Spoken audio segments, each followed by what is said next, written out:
Hola, hoy les vengo a hablar sobre el currículo y su impacto en la educación. Hay lecciones que la escuela nos enseña sin que estén en ningún libro. Hoy vamos a analizar ese currículum oculto, ese sistema invisible que enseña mucho más que solo matemáticas o historia, y que de hecho es clave para entender cómo se construye y se mantiene el racismo. Generalmente pensamos en el racismo como un acto de odio, algo muy evidente, pero ¿qué pasa si su forma más poderosa es justamente la que se niega? En muchos lugares se esconde detrás de esta idea de una identidad nacional mestiza, un concepto que, en vez de borrar el racismo, parece que solo lo hace más difícil de ver. Entonces, claro, la pregunta es inevitable. Si el problema no es nada más el prejuicio de unas cuantas personas, ¿de qué estamos hablando realmente? Para entenderlo, tenemos que cambiar de perspectiva, dejar de mirar las actitudes de individuos y empezar a observar la estructura completa de la sociedad.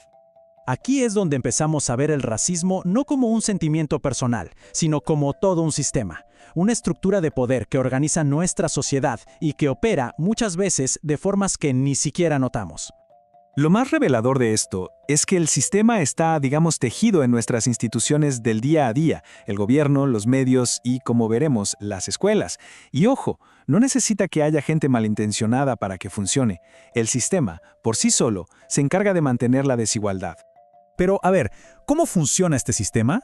Bueno, su pieza clave, su motor, es una idea que damos por sentada, pero que en realidad fue inventada: la idea de raza. Y esto es fundamental que lo entendamos. La ciencia ya lo confirmó hasta el cansancio. La raza no tiene ninguna base biológica. No existe un gen de la raza. Es una construcción social, una idea que se creó en un momento específico de la historia para una cosa: distribuir el poder. Ojo, esta idea no salió de la nada. Se fue construyendo por siglos usando una fachada de ciencia para que pareciera algo real.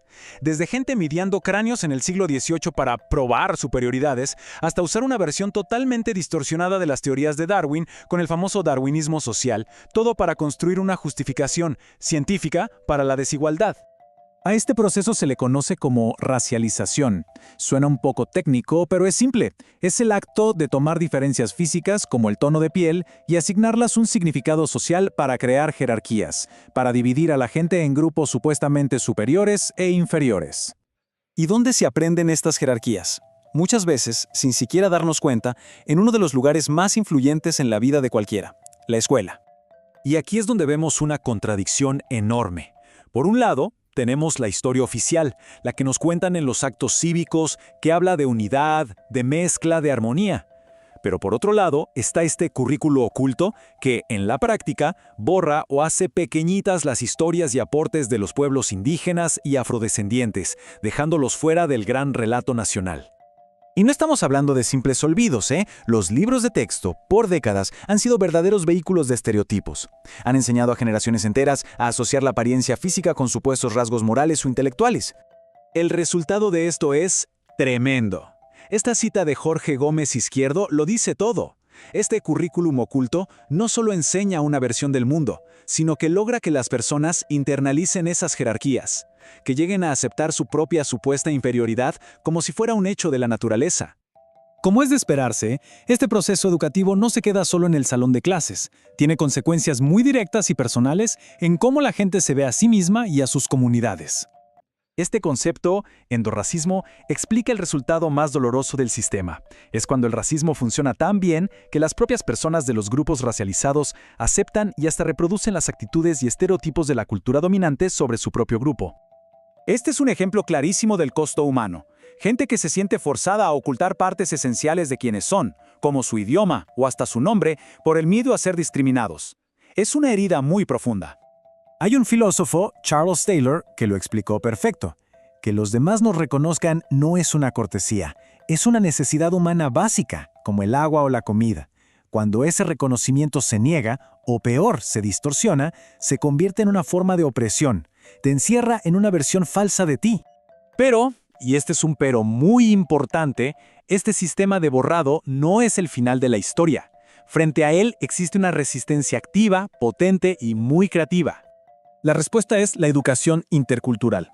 Y no se trata solo de añadir un par de temas diversos al plan de estudios, no, es rediseñar todo desde la raíz. Primero, desafiar la visión centrada en Europa. Segundo, enseñar a pensar críticamente, a cuestionar la historia oficial. Tercero, valorar de verdad todas las identidades. Y cuarto, y quizás lo más importante, darle el poder a las comunidades para que cuenten sus propias historias. Y esta resistencia tiene muchas caras. Desde el movimiento zapatista en México que exige el control sobre su propia educación, hasta corrientes académicas como la insumisión epistémica, que es básicamente una rebelión contra el conocimiento tradicional de Occidente. Todas estas voces están tratando de desmantelar ese viejo sistema para construir algo nuevo. Al final, la idea central es esta. Si la educación ha sido una de las herramientas más poderosas para construir y mantener el racismo, entonces también puede ser la herramienta más poderosa para desmantelarlo. Un nuevo conocimiento puede deshacer lo que el viejo conocimiento creó.